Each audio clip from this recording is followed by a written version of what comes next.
What's up, guys? Back again for another One Piece video. Today we got my live reaction to One Piece chapter 1111, final chapter before the 3-week break. Ichiro Oda taking a little bit of time for some self-care after his friend and mentor, Akira Toriyama, just passed away recently. So, it's good to see him taking care of himself.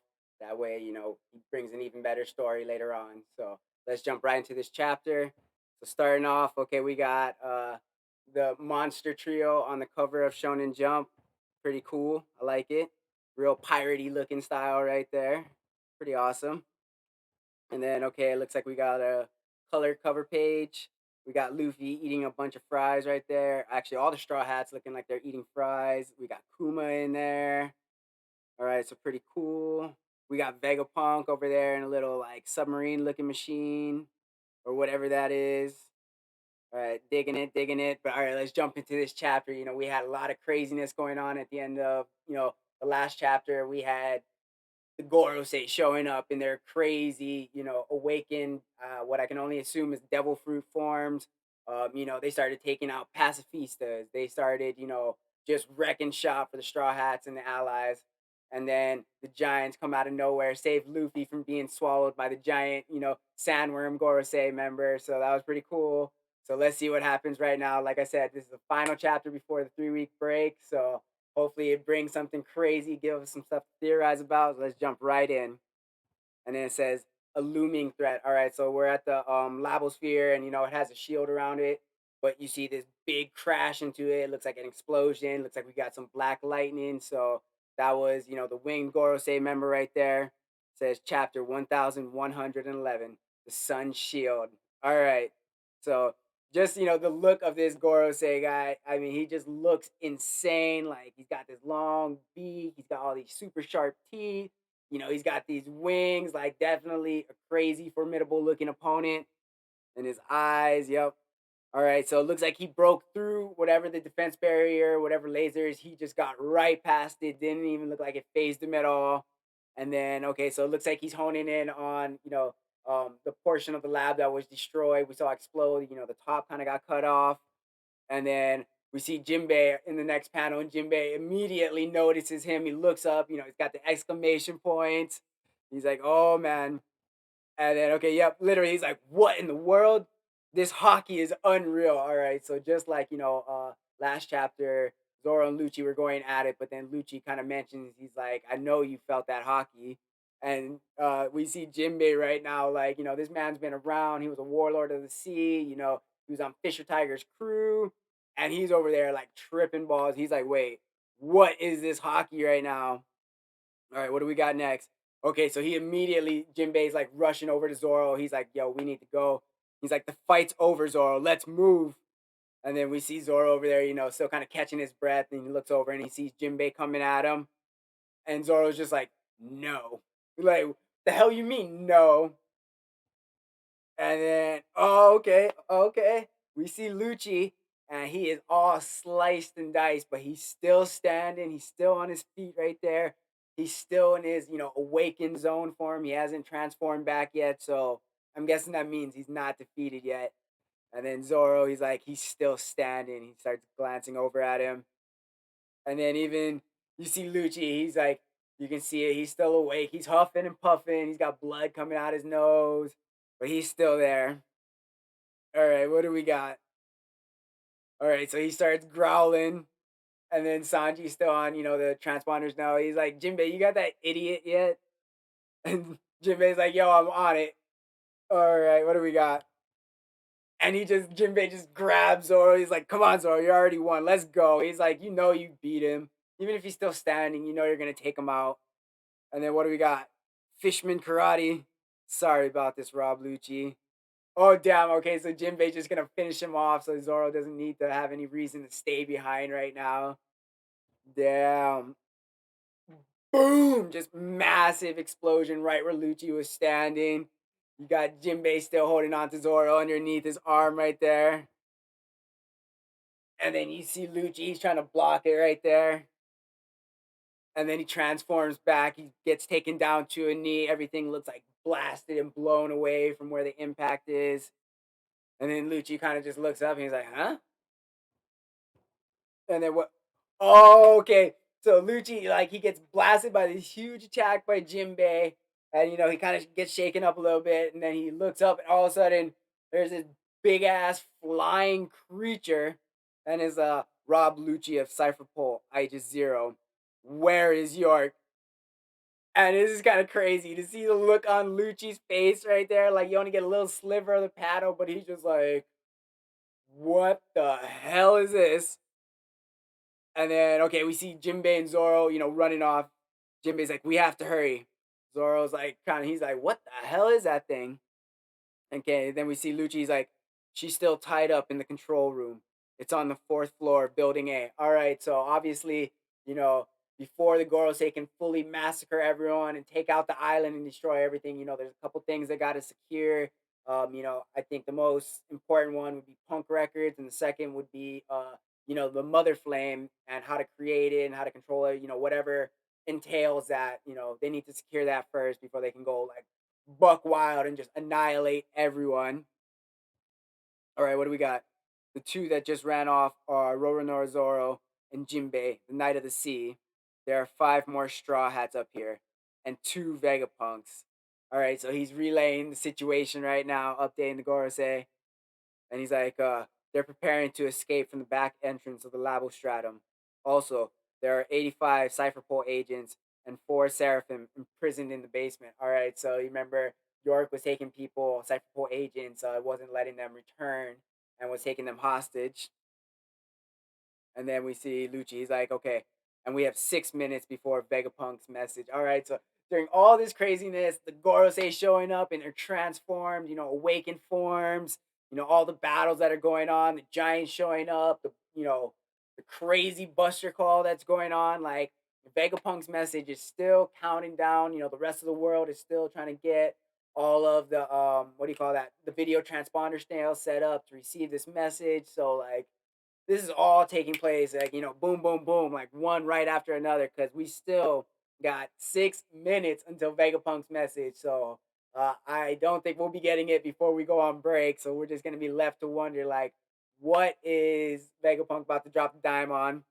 And then, okay, so Gorosei's like, "Splendid work, I have no further queries." We see Lucci, he's still kind of on his knees right now. And then he's like, "Oh, one last thing." He's like, "My partner should be in the control room. He was badly injured." All right, so he's talking about Kaku. So at least Lucci still got, some loyalty to his boys. He's like, "Hey, I gave you update on everyone else. My partner's in there. So if you're gonna destroy and kill everyone, like, try not to kill him, please." And yet, literally, he's like, "Please try to find a way to spare him." And he's just like, you just see the eye. That might not be possible. The Gorosei don't care about anybody. Like, they will kill whoever is necessary to accomplish this mission. And he's like, "It is hard to single out a lone insect." Damn. So even though they're on the side of the government, like, they're their, henchmen, they're their, tools to control the world. Like, they just view them as insects. That's it. When you're exterminating the hive, that is just a cold way to refer to one's allies. And then what do we got? Okay, so we're going back over. We got Luffy, and he's like, "Giant old timers, it's really you." All right, so he's bouncing around up in their hands right now, and they're like, "It's been over 2 years. Straw Hat, we hardly recognized you." And they start cracking up. They tell tales about this god in Elbaf. Where did you learn about how he looked? Oh, okay, so that means we're gonna get some more, of the legend of Nika, and where possibly the inspiration for the devil fruit came, or if we ever learn where devil fruits come from. Just you know, the more we get deeper into the story, we're starting to find more characters that are familiar with Nika. We had Kuma and Bonnie. Now we got the Giants being like, "Oh, how do you know so much about Nika?" Like, we tell stories about that, and he's like, "Your appearance, it's a pleasant surprise, and I don't get it, but we can talk later." All right, so pretty cool. And then, okay, so the Goro says, like, "Giants, a most unpalatable complication. What enormous beasts! It feels like we're back in the jungles of Elbaf. Old timers, we're not meant to fight right now. we're supposed to run away. All right, Luffy's like, yo, great to see you guys, but yo, we need to dip right now. Like, we are not gonna fight these dudes. These dudes are crazy. And then he's like, we know Sanji told us when we bumped into him earlier. All right, so good thing Sanji really relaying the message. They're just coming in for a quick smash and grab. Show up, grab Luffy, grab Bonnie, boom, bust out of there. And they're like, okay, so they're cutting back real quick to when they bumped into Sanji. It's like, when you see Luffy, tell him we're meeting up on the other end of the island. Dorry, Brogy, I'm counting on you. Got it. See you there. All right, so they're like, yo, we got you. And then, okay, cool. So we're getting a quick update. We're getting, this kind of cool 3D looking map showing all the battleships around the island. You got the lava stratum, up on the cloud right there. You got the main city kind of right in the center of the island.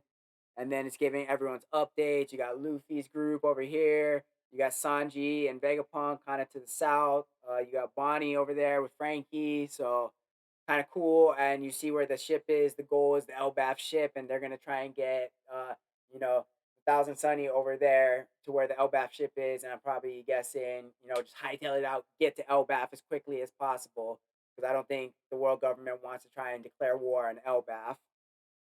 And then, all right, so you see them, they start sounding the horn right there. And he said, the report said the Navy was surrounding you after all. All right.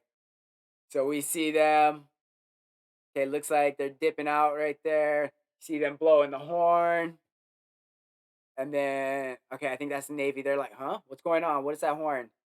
And they're like, the signal from the captains. They found Straw Hat. Head to the ship. We're getting out of here. All right. So the Giants already had this kind of worked out. Like, yo, we're just here. We're grabbing the Straw Hat. As soon as we get him, sound the horn. As soon as everyone hears the horn, bounce straight back to the ship. Let's go. All right, so I like how they actually have a plan, like especially considering this is Luffy and his associates we're dealing with, not always the best at keeping plans. And they're like, rescuing them was our only goal. It's not like warships have treasure to loot anyways. All right, Oimo and Kashi over there, I think that is. And you're not wrong. And then you start cracking up. And you see the naval personnel, they're just kind of looking up like, damn. And then, okay, so we see the Gorosei, they're like, oh, you're signaling retreat, are you? That won't do. Allow me to blow a horn of my own. Okay, what is he about to do? I'll drive home the futility of escape. All right, so he about to like just run up and try and gore them with his tusk right there. And then we see Dorry and Brogy. Okay, so they're kind of bracing for the impact right there. You see this massive four tusked boar just coming out them, mouth open, fangs. Oh, it looks sick. All right, then we got Luffy in the middle right there. He's like, bracing up too. They got their shields up. And then all of a sudden you just hear massive explosion. Damn, what's going on? Wait, what? You guys seeing this? Like, okay, Luffy's in his like Gear 5 form, but his like hair and smoke billowing is kind of blowing back behind him. And what is that? I think that's Brogy. He's like looking at Luffy like, what the hell? And then okay, so we see again, this massive explosion. You see black lightning from the Gorosei member. We see all the battleships swaying and the waves coming from it. And they're like, "Oh man, the island's going crazy again." This is the naval personnel. They're looking all around, and then all of a sudden they're like, "Hey, oh, are they getting knocked out from the clash of hockey, or what's going on? Something's going on." And then we see Dorry and Brogy. They're like, "You good, Straw Hat?" We see Luffy. He's still kind of up there floating. You held on. Your body's so funky. And then we see Luffy over there. He's like, that was a close one. And okay, that was a Conqueror's Hockey roar. Who is this guy? And they're like, some government big shot. Okay, so this dude literally roared out Conqueror's Hockey. So, obviously, I'm pretty sure all the Gorosei members got to have Conqueror's Hockey. And then what do we got? Okay, so it looks like he's got his, Gorosei, he's got his legs just turning and jumping up, and all of a sudden, Dorry and Brogy are kind of just looking up too. And he's like, Dory's like, Brogy, and he's like, right. So it looks like they got something up their sleeve. And then they get, okay, so as the Gorosei do, this big ass boars coming down. They got both their shields up, coordinated at the same time. They block it, and they're like Sun Shield, Svalin, I think. Sorry if I butchered that. And they're like, what quirk of destiny ties you together? Do you have any idea who that man is? Okay, so he's like questioning. He's like, why the hell are giants helping out a regular human pirate? Like, do you know who this is? And they're like, yeah, of course we do. And they're like, he's our buddy. Like, that's all they needed to know. Like, I don't care who he is. That's my friend. So I'm going to go help him out. And then with their shields, boom, just smash him right in the face. Split Skilda or Skylda. I don't know. I'm horrible with these names. But they send him flying backwards right there. All right, come on, guys. You guys got to dip out. And then, okay, we see Saint Saturn. He's like, if that's where you stand, then we will have to erase you. Okay, so this man calling in some reinforcements. Like, he already called in reinforcements. Now, is he about to call in the big gun? Are we about to see Uranus, the thing that took out Lelouch? The thing powered by the Mother Flame? Are we finally about to see it? All we saw was this giant ball descending over Lelouch, and then boom, explosion. And I'm guessing this Buster Call is not gonna work. And then he's like, Saturn's like, from world history, along with him. And then he starts spitting something out at him. I'm guessing because he's a spider, like either venom or something like that. So they're gonna have to dodge. And yep, you see Luffy. He's like, "Yo, that's venom. Watch out!" And then okay, what do we? Okay, so Luffy using his Gear Fifth form, gets a giant hand and grabs a palm tree. Is he gonna like bat them back at him? And then what the hell's he doing? Oh, okay, so he's doing something. He starts, I starts grinding down that palm tree that he just ripped up. Yep. Oh, he made this giant bat right there.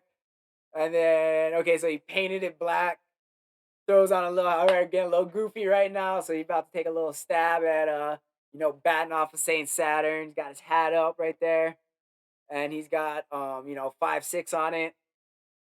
And he's winded up Luffy. He's all ready to go. You see all these like, I guess, venom, hockey infused little venom balls, and then all of a sudden, just smacks all of them like line drive, and then just again starts cracking up, in his gear fit, laugh, and he's like, "Have a taste of your own medicine." And he flies it right back at all of the Gorosei. And then all of a sudden, in the next panel, you just see this big ass explosion.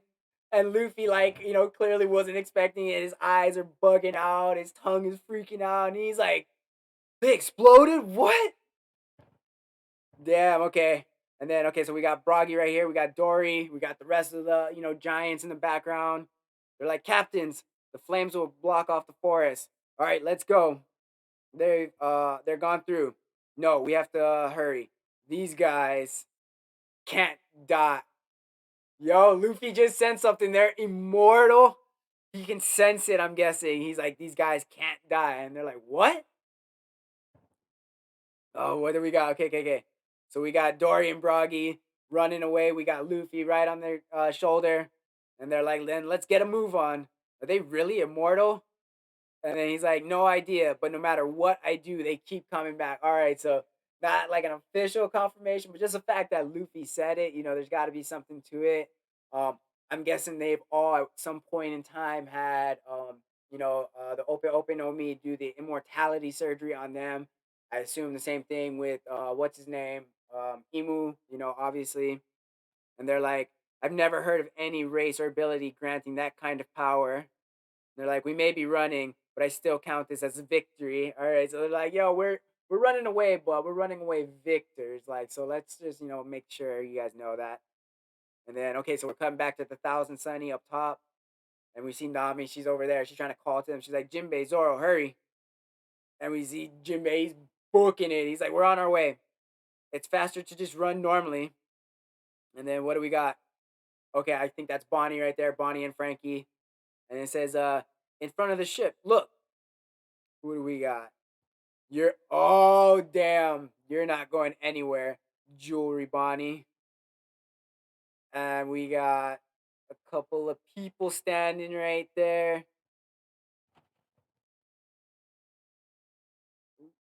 And then what do we got? Uh, says One Piece will be on a 3 week break.